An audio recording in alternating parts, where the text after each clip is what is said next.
So day 10, trucking along. It goes from bad to good, from bad to good. And if you guys have ever gone through this kind of process, you know that one day one in the morning you'll feel empowered and, rah rah, it's going to happen. And in the afternoon, it just gets hard. You think about the relationship you had with that person, how close you were. I mean, I was close to this girl right to the end. And it's very challenging. But, and that's tied up with memory. One of the things that I did a lot with the relationship over the last year, we went on like 3 vacations. Tons of video, tons of pictures. Even edited the video together to make into nice little things. And if I was to watch those videos right now, it would just destroy me because it makes me want to climb through the screen and go back to those times when they was so good. And I guess to some degree towards the end when she's pulling away, I know in my mind as a man, you see your boat taking on water, and you start bailing. You start looking for a solution. You start doing everything. And unfortunately, because women are not like us, the solutions we find are not going to work. We have to do the counterintuitive thing, which is to say, well, the boat's going to sink.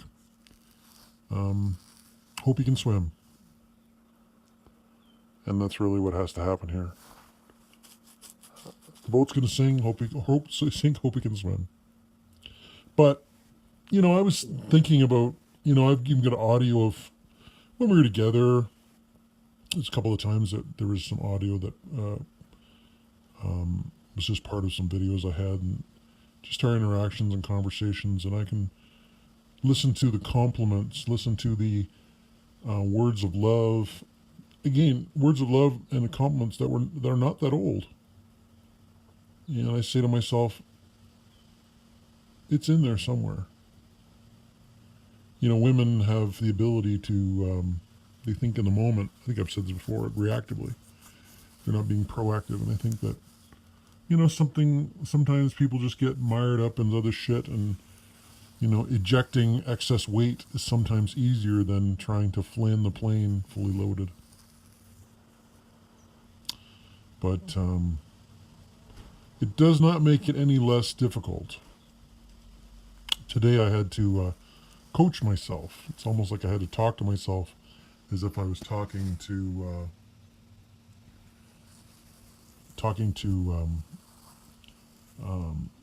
someone who was having this problem and saying, hey, this is the solution. And absolutely I could do that. But it was a challenge, man. It's a challenge to do that. It's a challenge to hold together.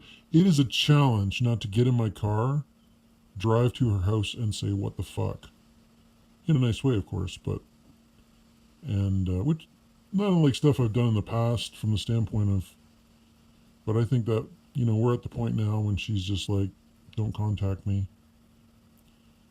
That would do far more damage than good. You have to just she has to marinate in the fact that I'm not there. Because, I was a huge force in their family. She was a huge force in mine. So as I said, the self-control, I don't know if that's what I'll call this thing or not, but so often, you can sit in bed all day and cry. Yes, a man crying, imagine that. But you just have to sort of busy yourself, and it is just like this buzzing in the back of your mind that she's not there, and you're not going to see her this week, and you're not going to touch her, you're not going to make love to her. It's epically challenging for sure.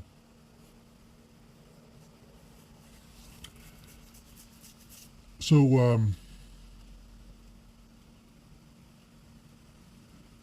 think I'm going to wrap. I'm going to be short on this one today. I'll bring some more stuff to the table coming up.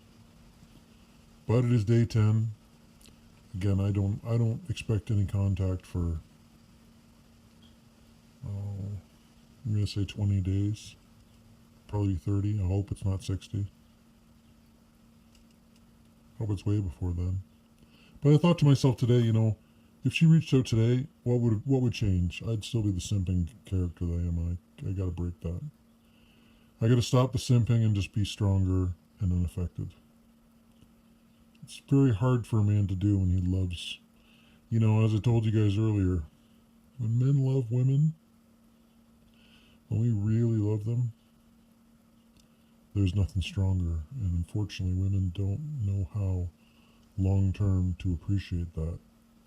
So the greatest gift you can give yourself is, yes, absolutely love her, but never let her know how deep. Thanks, guys.